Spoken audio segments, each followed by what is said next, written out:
La première chose que j'ai fait, c'est de dessiner l'arrière de mon transfo avec les borniers. Donc à droite, j'ai le primaire, où arrive le secteur. Sur le transfo, c'était marqué 0, 110, donc là j'ai le secteur, c'est le primaire. Et puis là, j'ai identifié 7 bornes ici, à gauche, plus une au milieu et une en bas à droite. Donc pour l'instant, on va dire que je ne sais pas à quoi ça correspond. Ensuite, ce qui m'a énormément aidé, c'est que Joël m'a retrouvé sur Internet un schéma de ce type de radio, qui date, on voit bien que c'est 1935, donc c'est pile poil dans l'ordre de ma radio. Le constructeur, c'était Ducastel, Paris. Et a priori, il m'a dit, c'est bon, tu vas bien retrouver tes 5 tubes qui sont dans ta radio, donc j'y reviendrai plus tard. Mais surtout, ici, il y a la partie transfo, donc je vais zoomer pour que vous voyez mieux. Ici, c'est le primaire, avec le sélecteur de tension, avec le fusible. Et ici, ce sont les secondaires. Et selon Joël, il me dit, tu auras bien 3 secondaires. Tu en auras un ici, un là, un là. Et au début, je pensais que c'était pas bon, parce que je lui dis, non, si c'est comme ça veut dire que des broches, j'en ai 1, 2, 3, 4, 5, 6, 7, 8, 9. Or, sur mon schéma, je vais dézoomer, moi, j'en identifiais que 7. 1, 2, 3, 4, 5, 6, 7. Parce que je croyais que les secondaires, ils étaient que ici. Là, je ne sais pas ce que c'était. Et là, je pensais que c'était du côté du primaire. Et bien, en fait, non. En fait, j'ai bien 9 broches. 1, 2, 3, 4, 5, 6, 7, 8, 9 au niveau du secondaire. J'ai donc un bobinage ici qui fait du 5 volts avec un point milieu. Donc ça veut dire que j'aurai 2 5 ici et 2 5 là. Ici, j'ai 3 broches. Là, c'est la haute tension avec un point milieu à la masse. Et ici, j'ai une autre sortie en 6,5 volts avec un point milieu aussi à la masse. Donc j'ai bien mes 9 broches. Maintenant, il ne me reste plus qu'à voir ces 9 broches, où est-ce qu'elles sont dans mon schéma ici. Alors si on revient au schéma que m'a fourni Joël, on voit qu'ici, on a la fameuse bivalve, la fameuse lampe à vide, tube à vide 80 qui est la bivalve. Elle contient 2 anodes. Et on voit qu'on a une anode qui est reliée ici, au sommet de cet enroulement de bobine, et l'autre, tout en bas, de ce même enroulement de bobine, avec ici, c'est le point milieu. Donc ça veut dire que moi, si sur la radio, j'arrive à suivre le fil d'une anode et le fil de l'autre anode, eh bien je vais trouver à quel plot, à quel bornier ça correspond sur mon transfo. Le tube à vide 80, il est ici. Les anodes, ce sont les petites broches. Parce que je rappelle, les grosses broches, ce sont les filaments, et la 80, elle est auto-chauffante. Donc les grosses broches étant ici, ça veut dire que c'est ici que j'aurai le filament, et la cathode. Donc les anodes, c'est forcément les deux là. Eh bien regardez, on a une anode, un fil là. Si je le suis, il y en a un qui vient là, et l'autre qui vient là. Il se trouve que cette broche-là, c'est la première en haut du transfo, et celle-ci, c'est la troisième. Je peux donc noter broche 1, c'est une anode du tube 80, et la broche 3, l'autre anode du tube 80. Et ici, c'est le point milieu de la bobine qui vient alimenter les anodes. Du coup, je sais que la partie haute tension va concerner les broches 1, 2, 3 de mon transfo. Et là, quelque chose de très très important que Joël m'a aussi appris, il m'a dit attention, quand tu feras tes mesures de tension, ne mesure surtout pas la tension entre deux anodes, parce que tu pourrais trouver potentiellement plus de 800 volts à vide. Donc c'est très très haut, ton multimètre il apprécierait pas du tout. Le mien, on en reparlera tout à l'heure, il est en catégorie 300-600 volts, donc ça serait vraiment dangereux.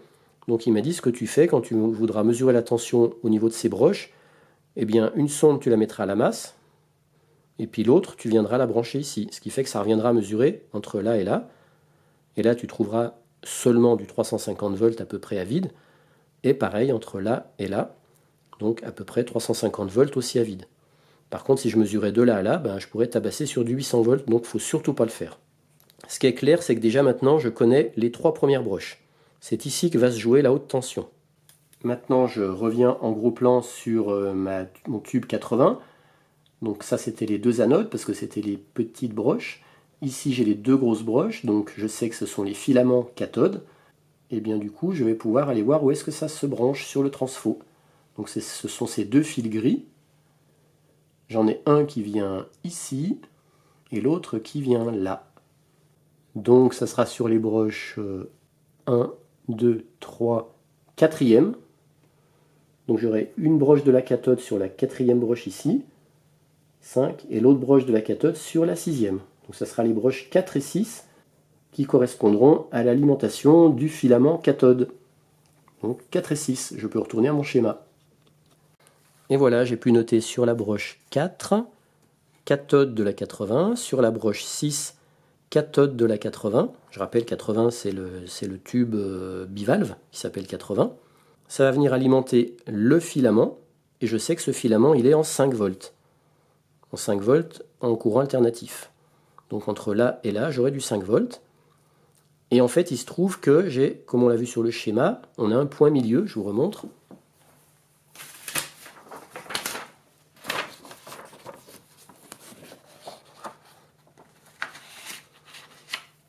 On est ici, 5 volts avec un point milieu.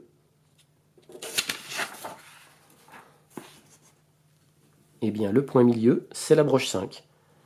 Ce qui fait qu'entre la 4 et la 5, on aura 2,5 volts alternatifs. Entre la 5 et 6, 2,5 volts alternatifs. Mais par contre, comme c'est une cathode autochauffante, on aura également le courant haute tension qui va passer par cette broche 5. Donc sur cette broche 5, on aura de la haute tension en courant continu.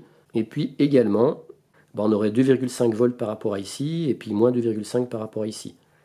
Mais là, par contre, attention, potentiellement, quand la lampe, le tube 80 sera repositionné dans sa grille, enfin dans ses trous, quand il sera rebranché, là on aura de la haute tension. Donc il faudrait faire très attention. Et donc ce point-là, il part en partie vers le haut-parleur, et puis vers des condensateurs électrochimiques. Mais ça, j'y reviendrai plus tard. Donc là maintenant, on a identifié les broches 1, 2, 3, 4, 5 et 6. Il ne nous reste plus que celle-là à identifier. Ça va être très facile, on va pouvoir le faire par déduction, puisqu'on a identifié les trois là, il ne nous reste plus que les trois là. Et les trois là, c'est le 6,5 volts qui lui va servir à chauffer les autres lampes en parallèle, en courant alternatif bien sûr. Et là Joël tout de suite m'a dit ça va être comme ça, la 8 ça sera le point milieu de ton 6,3 volts. Et puis là tu auras du 3,15 volts par rapport au point milieu en alternatif. Là, tu auras du 3,15 volts en alternatif par rapport au point milieu. Et le point milieu d'ici sera relié au châssis.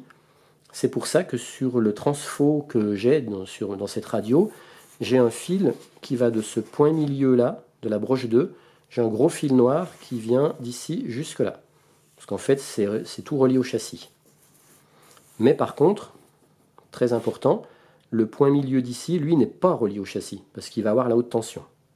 Maintenant que j'ai pu identifier mes 9 broches et mes 3 bobinages, celui-ci la haute tension, celui-ci du 5 volts qui est le chauffage de la 80 avec la haute tension, et puis ici le chauffage des autres lampes en 6,3 volts, je vais enfin pouvoir tester les tensions réelles que je trouve sur ce transfo, et c'est seulement après avoir fait ça que je pourrai valider le fait que mon transfo il est opérationnel. Alors ici, attention, avant de faire ce test, 3 conditions préalables impératives. On va utiliser, comme pour mon autre restauration, ce qu'on appelle une lampe ballast. Donc c'est une lampe qu'on va venir brancher en série avec la radio. Il faut une ampoule à filament, et dans mon cas j'en ai pris une à 60 watts. Donc on va venir brancher en série avec l'alimentation de la radio. J'ai décrit ce montage dans la vidéo où j'avais restauré une autre radio. Donc ceux qui ne savent pas comment on fait, je vous invite à aller voir ma série de 8 vidéos sur la restauration de ma première radio TSF de 1956. Deuxième condition indispensable, il faudra absolument enlever, c'est très très important, enlever, débrancher la lampe redresseuse, ici c'est la 80, c'est une bivalve. Il ne faut surtout pas qu'elle soit branchée sur le châssis, parce que sinon le courant continu arriverait dans le circuit de la radio, et comme je n'ai changé aucun condensateur, dans cette radio, il y a 2 condensateurs électrochimiques qui sont dits des condensateurs cartouches. Et là, ils pourraient carrément vous péter à la gueule. Donc surtout, ne jamais brancher cette radio en courant continu avant d'avoir changé ces fameux 2 condensateurs électrochimiques. Donc pour l'instant, j'en suis pas là. J'y viendrai dans des étapes ultérieures. Donc je rappelle impérativement enlever la lampe redresseuse. Ici, c'est la 80 bivalve. Et puis troisième condition, c'est avoir un multimètre qui permette de mesurer des tensions potentiellement jusqu'à 400 volts. Donc là, ça se voit ici, je vais zoomer. Pour le mien, c'est écrit ici, on voit 600 volts catégorie 3. Donc ça veut dire que je peux aller mesurer des tensions jusqu'à 600 volts, mais surtout pas au-delà. Donc là, dans mon cas, justement, comme je ne vais pas mesurer la tension aux bornes de la haute tension, mais entre une borne de la haute tension et le point milieu, normalement, je ne devrais pas dépasser 350 à 400 volts.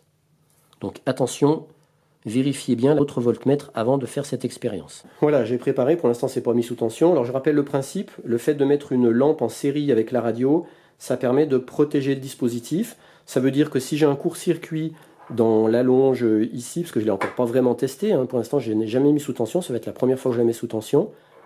Donc ça permettrait de détecter éventuellement une anomalie au niveau du cordon ou une anomalie au niveau du transfo. Si j'ai une anomalie, la lampe va s'allumer très fort, pleinement. Puisqu'elle est en série avec la radio, si ici j'ai un court-circuit, ça veut dire que ça va venir fermer le circuit de la lampe et c'est la lampe qui va prendre tout le secteur de 130 volts et elle va s'allumer normalement pleinement comme si elle était branchée sans rien. Donc si la lampe s'allume très fortement, il faut tout de suite tout couper parce que ça veut dire qu'il y a un problème soit dans le cordon, soit dans la radio. S'il n'y a pas de problème ni là, eh bien normalement la lampe ne doit quasiment pas s'éclairer parce qu'il n'y a pas de court-circuit ici et on aura pratiquement 200 volts aux bornes de la radio et une vingtaine de volts aux bornes de la lampe. Donc ça c'est le premier test que je vais faire. Si la lampe s'allume fortement, j'arrête tout de suite, et ça veut dire que j'ai un gros problème. Si elle ne s'allume pas fortement, normalement elle doit s'allumer peut-être un tout petit peu, puis après tout de suite se rééteindre. Et bien dans ce cas-là, ça veut dire que déjà j'ai pas de gros problème.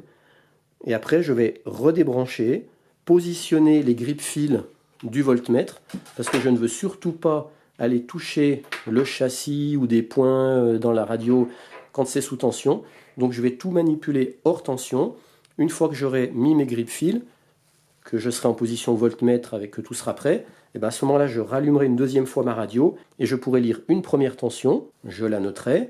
Après, je recoupe, je remets hors tension, je repositionne mes grippe-fils, je remets sous tension et ainsi de suite. Je vais faire comme ça pour toutes les bobines du secondaire. Je rappelle, j'ai aucune lampe derrière, je les ai toutes enlevées et surtout la première, la bivalve, la 80. J'ai pas de lampe. C'est impératif. Sinon, il y a des condensateurs cartouches qui peuvent vous exploser à la gueule, ça c'est quasiment certain. Là, je flippe un peu parce que c'est la première fois que je vais la mettre sous tension. Donc surtout ne rien toucher, parce qu'il y a potentiellement, s'il y a un défaut, on ne sait jamais ce qui peut se passer. Donc là, je vais brancher sur la multiprise, qui est pour l'instant éteinte, ce qui fait que ça me fait une double sécurité. Pour l'instant, je ne me sers même pas du voltmètre, je vais déjà voir la lampe, comment elle se comporte. Donc là, je vais éteindre pour qu'on voit mieux. Et attention, on va voir si ça fait péter les plombs. Donc ça, c'est bon, c'est même une deuxième lampe. On voit que celle-ci, elle ne s'allume pas, donc c'est très bon signe. Alors après, j'espère qu'il n'y a pas un mauvais contact, mais normalement, parce que je sais qu'une fois j'avais eu un mauvais contact, je vais éteindre cette lampe-là, parce qu'elle me servait de témoin pour dire que c'est sous tension, mais du coup, ça fausse un peu. Mais là, a priori, bon, c'est plutôt bon signe. Ah, si, j'ai même quelque chose d'allumé. Oh là là, oui, c'est bon signe. Oui, super. Regardez, j'avais pas vu. Attendez, je prends le... Hop. Oh, ça, c'est super. J'avais pas vu ça. On voit qu'il y a des lampes, des ampoules qui sont bonnes. Ah, ça, c'est une bonne nouvelle. Très bonne nouvelle. Donc là, on voit tout de suite qu'on a un secondaire qui est bon. Le secondaire qui vient alimenter ces petites ampoules. Très bien. Donc maintenant, je vais recouper. Je vais recouper l'alimentation. D'abord, je rallume ma lampe ici qui me sert de témoin. Je coupe. Par sécurité, je débranche encore la prise. Voilà. Là, je vais rallumer pour que vous voyez mieux. Je reprends mon schéma là. Et donc, je vais venir me brancher. Je vais tout de suite mesurer la haute tension parce que c'est celle qui me fait un peu le plus flipper. Donc déjà, je mets en route mon voltmètre. Donc lui, il est en calibrage automatique, donc il n'y a pas de souci. Voilà, je suis en voltmètre. Et donc là, attention, il ne faut surtout pas mesurer entre la broche 1 et la 3 parce qu'il y a la pleine haute tension. il faut se mettre sur la broche 1 et le point milieu, ou la broche 3 et le point milieu. Le point milieu étant la masse, ben moi je vais me relier directement au châssis. Donc je vais me trouver un point sur le châssis. Ici, je suis sur le châssis. Comme ça m'évite d'aller me brancher là-bas, parce que j'évite le plus possible. Et là, je vais me mettre, donc là c'est bien hors tension, oui c'est bon. Et là, je vais me mettre sur la première broche, qui correspond, je le rappelle, à celle-ci. Donc là, normalement, je dois trouver presque du 300 volts. Hein. Parce qu'en plus, c'est à vide. Donc normalement, si j'ai peut-être du 300, je peux monter à 350. Ici, précision importante, tout ce qu'on va mesurer en tension maintenant, là, c'est tout en sortie du transfo sur les secondaires. Donc ça sera tout en alternatif. Donc pas oublier de se mettre en tension alternative, parce que là, je suis en continu. Donc là, tension alternative. Alors je rappelle, hein, si à tout moment cette lampe se met à s'allumer très fortement, il faut tout de suite tout couper, parce que ça veut dire qu'il y a un court-circuit quelque part dans la radio. Allez, je mets sous tension. Donc c'est bon, la lampe reste éteinte. Et regardez la tension que je trouve en alternatif. Ben, c'est bien ce que je disais tout à l'heure à peu près. 364 volts. Donc je vais tout de suite le noter sur mon bout de papier. Donc ça c'est entre la broche 1 et la masse. 363 volts. Donc ça veut dire qu'entre les deux anodes, potentiellement, entre les broches 1 et 3, j'aurai 726 volts. Donc vous voyez, il faut faire attention. Hein. Donc là maintenant, qu'est-ce que je fais? Je ne vais pas, par sécurité, j'ai pas envie d'aller manipuler là parce qu'on ne sait jamais ce qui peut se passer. J'ai pris le principe de ne jamais rien toucher, approcher quand c'est sous tension. Donc là, je recoupe mon alimentation de radio. Et maintenant, je vais venir me mettre sur la broche 3, qui correspond à l'autre anode du tube 80, du tube redresseur. Voilà, j'espère que ça va tenir. Et par contre, le ground, je reste sur la masse, parce que ça correspond au point milieu. Et là, je remets la radio sous tension. La lampe reste éteinte, c'est bon. Et là, bonne nouvelle, je retrouve également 363 volts. Donc je le note tout de suite. Donc déjà, on va dire que le secondaire de la haute tension, il est bon. Donc là, je continue. Je remets hors tension la radio. Moi, je préfère faire comme ça. Je pourrais faire directement toutes mes manipulations sous tension, mais je ne veux pas. Parce que là, en plus, comme maintenant, je vais mesurer la tension d'un autre secondaire, cette fois, je vais me mettre entre la broche 4 et 6. Donc, je vais m'enlever de la masse. Celle-là, je l'enlève. Et là, je vais devoir mettre toutes les deux dans le transfo. Donc, la 4 et 6. 1, 2, 3, 4. Donc, celle-ci. Et la 6. Je crois que je vais devoir l'attraper par l'autre côté. Normalement c'est bon, j'ai clipsé, je revérifie. 1, 2, 3, 4 c'est bon. 5, 6 c'est bon. Là normalement en théorie, je devrais trouver du 5 volts alternatif. Donc je suis toujours en alternatif. Parce que ça c'est ce qui vient chauffer la cathode de la lampe 80. Allez, je remets sous tension. Et là, comme je suis à vide, je vais peut-être trouver, je vais sûrement trouver plus que 5 volts. C'est parti. Ma lampe reste éteinte. Oh, bah, je trouve à peine plus, 5,65 volts. Et ben ça veut dire que ce secondaire là, il est encore bon. Donc très bonne nouvelle. J'en ai plus qu'un à tester. Et si le troisième est bon, ben, ça veut dire que mon transfo, il est définitivement considéré comme bon. Donc là, je remets hors tension. Et cette fois, je vais venir me brancher entre la 7 et la 9. Donc j'espère que là, ça sera bon. Ça va être plus dur parce que c'est tout au fond. Je ne sais pas si je vais pouvoir... Je vais faire un premier essai. Si ça se trouve, je suis sur l'isolant. Je vois pas bien. Si j'arrive à l'accrocher, c'est bon, je suis dessus. Voilà, je me revérifie bien. 7, le 8 c'est celui du milieu, c'est le point milieu qui est à la masse. Et 9. Normalement ça devrait être bon. Et là, normalement, avec une charge, il y a 6,3 parce que c'est ce qui vient alimenter en parallèle tous les filaments de chauffe des autres lampes. Allez, je remets sous tension. La lampe reste éteinte. Et j'ai du 7 volts. Et ben, super bonne nouvelle.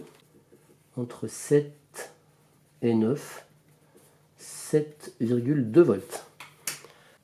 Et ben, super. Ça veut dire que mon transfo, il est bon. Je vais quand même faire valider par Joël mes valeurs. Et s'il me confirme que c'est tout bon, et ben, vous connaîtrez la suite dans le prochain épisode.